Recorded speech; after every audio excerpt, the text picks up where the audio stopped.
ప్యానెల్లో ఉన్న పెద్దలకి మీకు 99 వీక్షకులకి నమస్కారం సార్.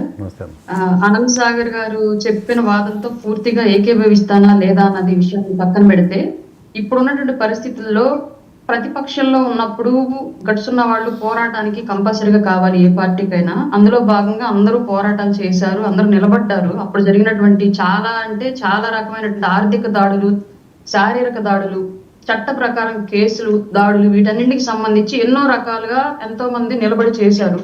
ఇవాళ అధికారంలోకి వచ్చిన తర్వాత ఇందాక ఆనంద్ సాగర్ గారు ఒక మాట అన్నారు, అధికారం లేనటువంటి ప్రతినిధి అని చెప్పేసి. అది టీడీపీలో యాక్చువల్ గా అందరికీ ఇచ్చారు మాక్సిమం. ఆనంద్ సాగర్ గారు అండ్ ఒకళ్ళు ఇద్దరు మిస్ అయినట్టున్నారు. మాక్సిమం అధికార ప్రతినిధులందరికీ కూడా చైర్మన్ స్థాయి పదవులు ఇచ్చారు టీడీపీలో.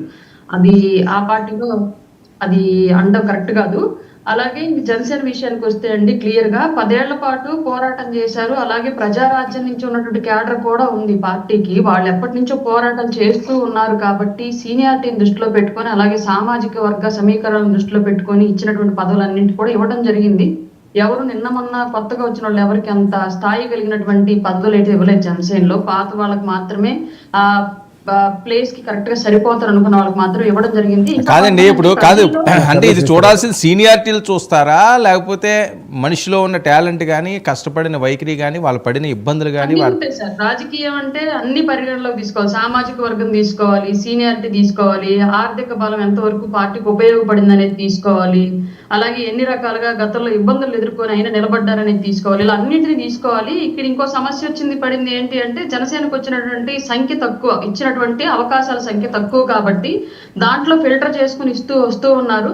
చూద్దాం, ఇప్పుడైనా రాజకీయాలు ఓర్పు అనేది చాలా ఇంపార్టెంట్ మెజర్మెంట్ కింద ఉండిద్ది కాబట్టి ఇవాళ క్లియర్ గా ఇవాళ పదవులు అధికారంలోకి వచ్చాం కాబట్టి పదవులు రాలేదని చెప్పేసి ఆవేశపడిపోయి నిర్ణయాలు తీసుకునే పరిస్థితి ప్రస్తుతం పార్టీలో ఎవరి విషయంలోనూ లేదు.